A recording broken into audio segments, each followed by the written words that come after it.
Welcome to iView Live. In this episode, I'm very, very pleased to introduce Will Vaughan from Pedicargo. Will, welcome. Thank you. Thanks for doing this. That's all right, no problem at all. I always appreciate when people give the time up to do this. So what I just want to do today is have a chat to you about what you do, because we work with you here at Wyvern with Pedicargo. And I would imagine there's lots of people who won't know the company, what they do. So if you can just first explain what Pedicargo do and how it kind of came about, who started it, where did it come from, how long has it been going? Okay, so what Pedicargo is a cycle logistics company. We do things with bikes, right? So we move things with bikes. Okay. That's all sorts of stuff. That could be post, it could be a delivery you've ordered from someone, and that last mile they're dropping to us and then we're dispatching it. It could be stuff we do for the local authority. You could give blood at a GP surgery and we're moving it. And it can go right through to trade waste. So we have a large trade waste recycling program as well. Okay. Yeah. So how did it come about? Who started it? We started 15 years ago as a rickshaw company. So, there's a lot of things going on in London where people just like taxis. Yeah. Yeah. So a friend and I were sort of between jobs, a few too many beers in a pub, and we thought it'd be a great idea if we could get a rickshaw to the next pub. Next day, we thought, pretty good idea. So for us, the point on that was sustainable travel. Actually, so we launched the company, we spoke to the council, we had it licensed, Hackney Carriers licensed, and then we launched and people paid what they thought it was worth to move. And that was the plan. We wanted to actually do some sort of really early sort of disruption. Are people prepared to pay for sustainable travel? And it worked. We had 100,000 people use it. It was frantic. It was a good time. It was a great time for both of us. We were young. It was a very, very good fun time for us. Where was this? In Hereford. It was in Hereford. Yeah. That's it. Like 15 years ago, and I don't know, maybe 10 months into that, we were contacted by the local authority. They're planning files that needed to move. At that point, their site was split over a few different departments, and every day someone would want to go and request a planning file, and they couldn't get it there in time. So we started doing that for them. They asked, do you think you could do it? We said, yeah, no problem at all. So then we had to work out it would be a delivery company, and we modified the bikes. So in the week, they'd have a box on the back, and in the weekend, they'd have a big seat on the back. And then eventually we started to find places we could buy these cargo bikes, sort of innovative bikes that enabled you to move things. And it grew and grew. We took some contracts for big companies where we would distribute that last mile parcel. So your stuff getting put through your front door would arrive at our depot first. So a lorry would drive to our depot. Yeah. We take that and then we deliver over the last mile. And that just grew. So it grew to a point where we still have contracts with the National Health Service, with all sorts of organisations. So, and then it was about, I don't know, maybe a year after that, a few things happened at the same time. Someone said, did we know paper was worth some money? Someone else said, was complaining about how much it was costing them to get rid of their waste as a business. Yeah. And we sort of put two and two together and figured we could probably do something. So a mate of mine's a potato farmer. We got some potato sacks, sprayed them up with free recycling trial. Visited, I went and visited, 200 companies the week after, gave them a free bag, fill it up with paper, we'll be back the week after, and 125 signed up onto a recycling program. Because it was that for free? To start off, it was a free collection, and then we were charging, and we had all of this other stuff to learn very quickly, that there was environmental permits and licensing, which was very important, which we found out. But that grew pretty quickly into quite a robust service where we were actually able to undercut the cost to go to landfill, pay a good living wage, and save some carbon whilst we were doing it. So, we couldn't really lose. And as soon as we figured out that, we could break even, if we could break even and do something positive for the environment, that was the right thing to do. Yeah. So, that's when that started, yeah. Amazing. I love that story where people just, let's go and do it. Yeah. Mine's with, I know it's a smaller scale. When Branson went, he was late, the plane was cancelled or something, he went, let's go and buy a plane. Let's start an airline. Went, how'd you go and buy a plane? And it's like, that's exciting, though, isn't it? Now, to me, it's a certain type of person can do that. I think that that's just life. We everything we do seems to be different. Right, it's a different sort of bike, a different way of doing this or doing that.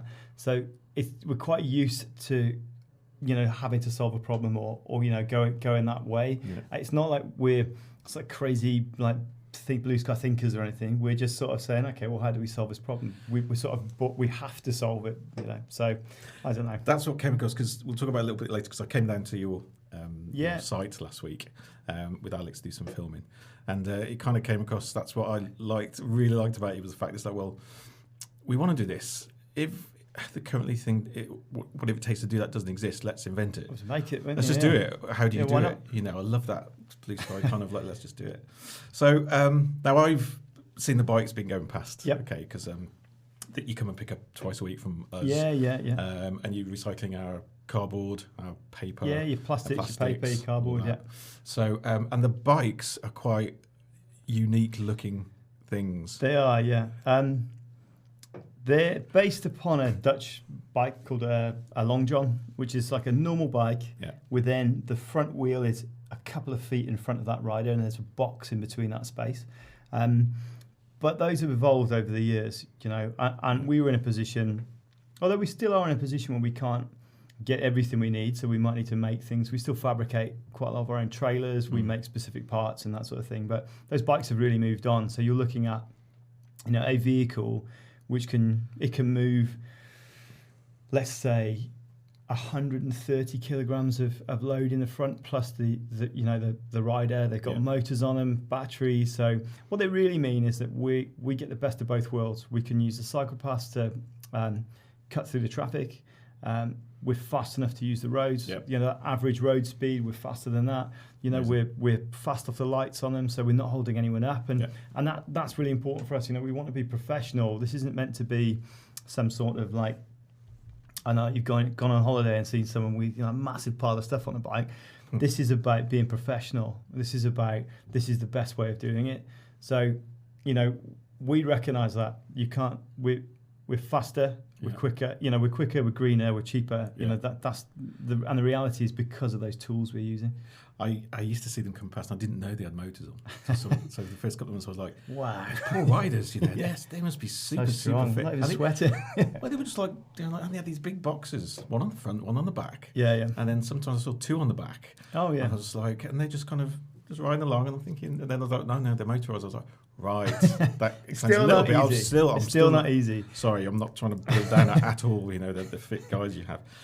So how much extra kind of oomph does the motor provide? Yeah, depending on how you run it. There's different modes. You know, there's a turbo mode. There's like an easier mode, but basically they run in turbo all the time. They'll put about 250% of what you put in. So, and there'll be a peak wattage of about 450 watts on some of those motors, which is quite a lot. Yeah. So that's what as you're pulling off the lights, but it's enough to mean that we can also open up our workforce to be slightly more diverse. We know we don't need super fit cyclists to come and work for us. Yeah. Normal people can come and work for us, and that means the group we're drawing from is bigger. It means we've got more opportunities for more people. So, they're strange looking things, but so practical when you see what you've done. And I like the way that you've taken the bike, but then as you said, you've customised the trailers for them to fit yours, and the containers that you use as well. Yeah, just everything really. You know, just so we need to look at. I guess the problem is for an organisation like yourselves, you're producing a quantity of waste, bin sized. How are we doing that? You know, so how do we innovate that? We'll design a box that we can move on a trailer. We'll design a trailer we can use to pick a box up and put a box down, and we'll give you the box, you fill it up, and as long as we can hit our timings, we can undercut the cost you've got at the moment. So I think you use a massive bin out the back. You would go, I don't know, every sort of month, 6 weeks. And actually, when we did that metric, we said, well, okay, we could just come twice a week. You'd have the same, we'd remove the same amount of waste. We can pretty much half the cost on that. Right. And more so, it was, you know, you had a really forward-thinking approach here where you looked at, you know, actually, what could we do to reduce our waste? You know, what's the right way of doing it? What's the most ethical way about doing that? So it's quite easy to do that piece of work for you because, you were looking at all of the answers. Yeah. Whereas, you know, whilst it's great being green, quite often businesses want to know, you know, if it's going to be cheaper. Yeah. So that's where our model really fits in. If we can keep that running cost down, we're not running a bin lorry, we're running those bikes, and we can keep that cost right down. It means we can pass that on. Yeah. And what that really means for us, if we're talking about being green, is that we can onboard more customers. More customers we get on board, however they do it, if we're recycling more waste, it's better for the environment. So, funny thing you said last week. So I said, what happens if the battery runs out? You know, with the guy on the road when they're halfway back, and you said, well, they carry a spare. And then you said, and if they forget it, they'll only forget once. Yeah, it only ever happens once. Yeah, that's for sure. But you know, things happen. You can't plan everything, can you? You know, no. And you know, we're a team when we're out there. So more often than not, if someone's having a problem, there's someone else adjacent to them. They can help them out, share the load, that sort of thing. So, let's have a chat about barrel bikes, because they're quite new to Hereford. Yeah, I think. But you just want to explain what people don't know what barrel bikes are. What's so a barrel bike, you know, it's similar to say a Boris bike in London, where this is the hire bike. They're on street. You use your app, hire it, and move it around. And as an organisation, what we do for Barrel, we partner with them, and we just run those operations for them. So if you're on a bike and it gets a flat tyre, you report it, we go and pick it up, take it back, fix it, and do all that sort of stuff. But it's a phenomenal sort of change that they've had in Hereford. You know, they've had in their about 2 years something like 140,000 rides. So you'd anticipate on a busy summer's day in excess of 700 rides a day, which is phenomenal. You know, not every one of those rides is a car replacement, right? Right. But a percentage of them is. You know, and that's that modal change. It's about that, okay, well, I can do that. You know, what will I get a taxi? Actually, I could get a barrel bike, you know, and that is the sort of change, giving those options to people. So maybe you could park your car a bit further out. Maybe you might ride one home from town. You know, you might do that instead. Just giving that option makes a difference, really. Yeah. And then can you just clear something for me? Can you leave them anywhere? Yeah. You can. So you can. There are designated bays for them. Yeah. Okay. If you leave it outside of a bay, you're going to get charged. There's an out of bay fee, right? Sure. And if you leave it out of area, there's a fee as well. But if you leave them in the bays, you know, that's what you want to be doing. But you could leave them anywhere. Yeah. Our job is to make sure the ones that aren't that tidy then suddenly look nice and tidy. So are you responsible then putting them back where they should be? Do you like pick up the so we'll balance them. So we balance them, and that's based upon some algorithms of the scheme. So we see. We actually see a heat map of everywhere, all the bikes, everything that happens, all of that activity. And that helps us plan to make sure, you know, we know that at a certain time over the weekend, there's a shift that exits from a factory. We know that, you know, there are X amount of bikes, that sort of use we need to have in that position. So you stock up there and... Yeah, exactly that. I didn't know that. Yeah. So it's like a fluid thing. It's like not just, well, we have 3 bikes there and they stay there and 3 bikes there. You actually... Yeah, they move all the time, and you wouldn't believe it. So every bike... they have a service regime where they come in over 6 months and that sort of thing. But you know, the bikes get serious use, you know, and that means that pretty much they never get to a point where they haven't been seen in 6 months. You know, back at the workshop, they're coming in for tyres, or they're coming in for you know, something needs tightening up or that sort of thing, or just a general service. Yeah. Amazing. Now, one of the things that struck me last week from chatting to you was the kind of the ethics that were flowing from you, kind of about recycling. And the big one I took was when you were saying it's about educating and not, you know, when you were saying about not criticising. Yeah. It's about giving people information for them to then go, that's why we're doing it. You mentioned flooding and stuff. So I think it's quite challenging, because we know that it's the right thing to do is to recycle. Okay. Yeah. But we also know that, you know, that's what we're involved in, right? If I wanted to, you know, if I had to restart my computer and I didn't know what to do, I could call you guys up. You know what to do, right? Yeah. We just know this is the right thing to do. But it's a fine line between, you can't have that sort of activist approach where you're saying, like, you've got to do this, right? Because you can behave like that, but quite often that might not get you the result you need. And often what the best thing to do is to sort of educate that person you're working with. You know, tell them, instead of, if they put the wrong thing in the bin we're getting, instead of saying that you put the wrong thing in the bin, you could say, you know, do you know the reason we try and collect this stuff is because there'll be this change or this benefit or that's the right thing, and to try and feed some of that information back. And I think that quite often when you look, if you really look into what you're doing and you look locally, there are problems which are specific to your sort of local economy or those local solutions. So, I mean, we've got a few things like that happening. One is this glass project we were talking about. Yep. And, you know, we live in Hereford. There's a river runs through the middle of it. About twice a year it floods, right? And we're really used to flooding. Yeah. So, you know, that's bubbling away. We're listening to that. And then at the same time, we're listening to our customers, you know, who are saying, could you recycle glass? Or telling us it's really expensive for them to dispose of their glass. Yep. Telling us that, you know, they're sending it to landfill because it's expensive.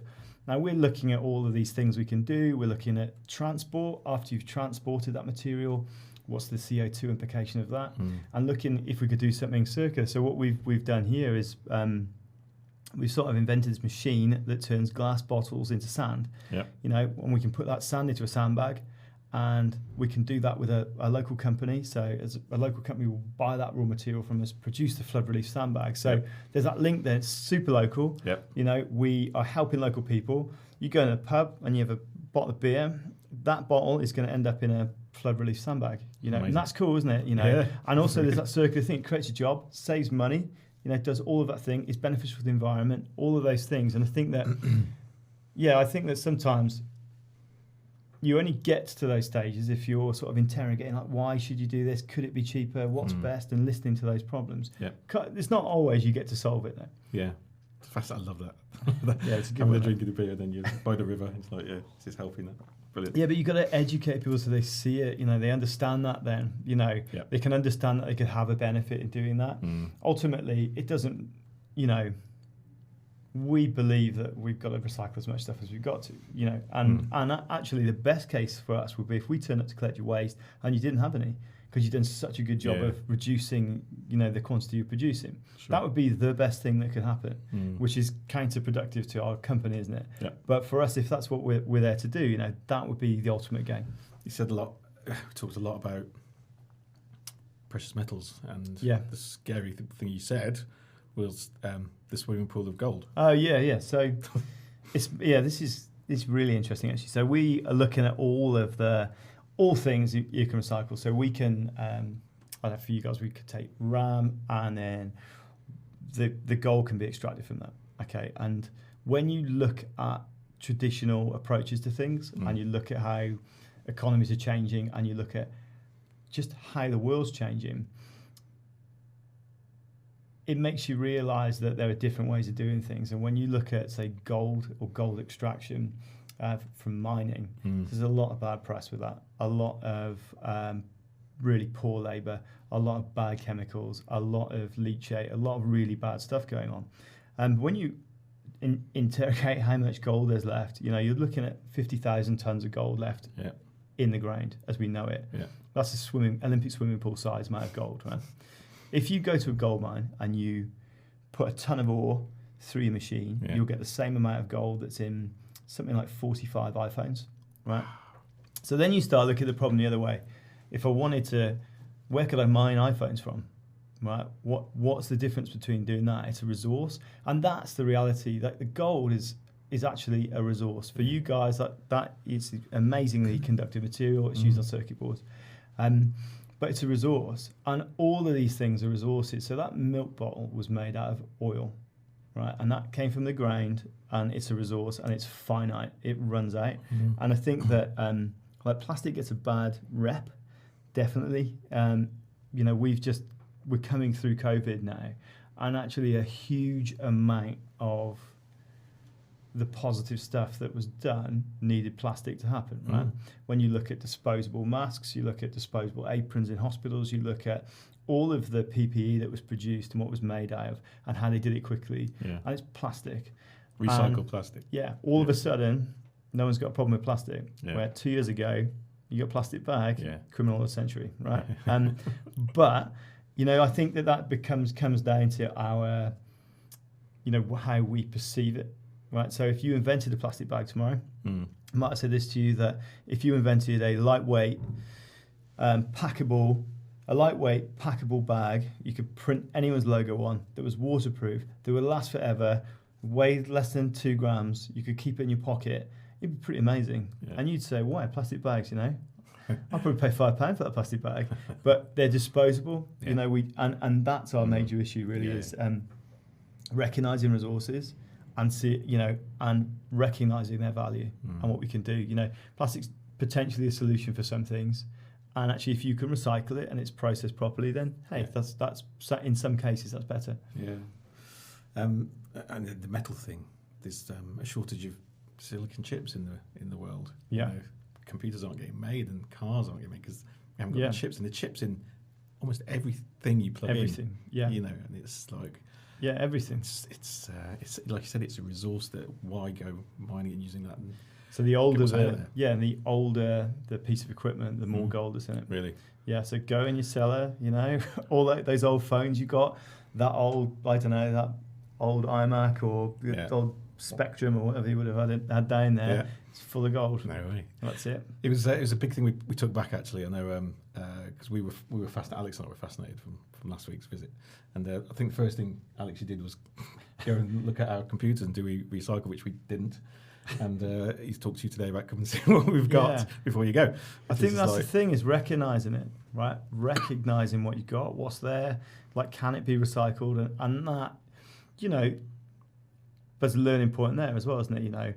Why aren't we doing more talking to you? Why haven't we been in to say, hey guys, what are you doing with this? This is a service we're offering. Yeah. All those things. Same with batteries. Same with all of those things. I love that idea of it's like you're offering an audit. Yeah.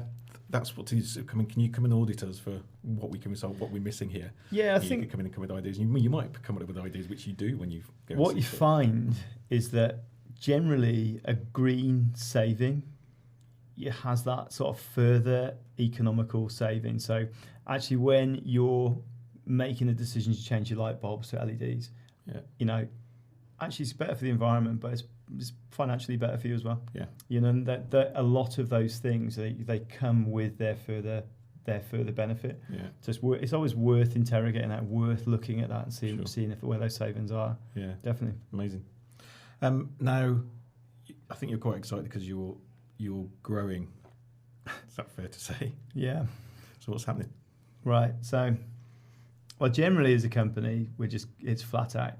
We've never really not been busy. Things just get busier and busier and busier and busier, which is good. But I think we're at a point as an organisation where we're able to make some significant changes. So we're able to do some really smart stuff, and that comes with having the right staff, having a sort of great time that's arrived where the equipment is there. Do when you've got equipment which matches the job you need to do, and when all of those sort of things are coming together. So we've got some of that happening, but something we're pushing into and we're exploring here in Hereford is it's a solution to another problem really. And it's looking at what you can do with food waste, and to see the benefit that food waste can have. So again, food waste is a resource. Think about all that energy, all that stuff that happened to make that food which you didn't eat and went in your bin, right? So what we're trying to do is look at solving that problem, but also maybe solving another problem we've got here in Hereford, which is that that flooding we talked about earlier on, pretty bad for the ground. If you look at our river, it's full of algal bloom, and so that's that green stuff you can see in there. Yeah. A lot of that is because there are nitrates which are on the land, and when that flooding's happened, those nitrates have gone into the river. Okay. When that flooding's happened, topsoil has moved from the river and filled those gravel beds, so the fish aren't able to spawn there, and actually a lot of that is down to the quality of the soil, that substance of the soil, that ability it has to retain moisture. So on one hand, we're looking at our river, which is not very healthy, problems with like non-organic fertilizers, which are made from oil, right? And then we're looking at the other hand, this thing where all of this food waste is going to landfill. Okay, so if food is going, or even if it's potentially going to landfill, it's potentially going for waste energy production. If it ends up in landfill, when food rots, when it degrades without oxygen, produces methane. Yeah. And methane is like, it's like the best greenhouse gas, right? It's super bad. It's 20 times worse than CO2. And the cow's getting the blame for that, though. Exactly, yeah. Yeah. So there's this sort of problem on one hand, and you think, well, maybe we can do something. So we're talking to the local authority. We've been really fortunate to have some big exposure on a project through the Stronger Towns Fund, which is called Soil from the City, where we're going to take that food waste, rapid compost it, and turn it into that soil improver, and then return that to the land to sort of fix those that nitrogen back into the land, improve those soils. Hopefully they'll retain more water. So yeah, huge project for us. That sounds amazing. So how far along are you? Have you got like obviously got the logistics of it are going to be kind of quite...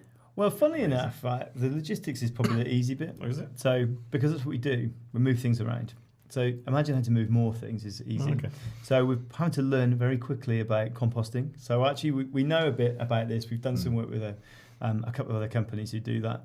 But we are, we're progressing. We've got a site sorted out. We've got some funding on the way. We've got private investment. So it'd be a significant improvement. Yeah. And then at that point, obviously, the other side of the company needs to match it as well. So we need to accelerate that growth as well. I think one of the issues you're going to have there is, like we said, about people's buying to it. The education of, what do you mean we want to collect my food away? How's that going to work?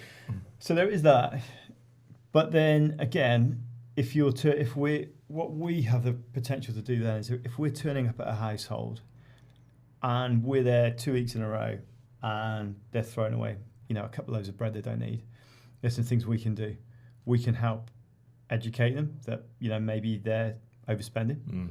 So maybe they don't need to spend that much on food. Maybe they're producing waste they don't need. Maybe there's someone on their road who's in what's called food poverty. So maybe there's someone on their road who couldn't afford a loaf of bread.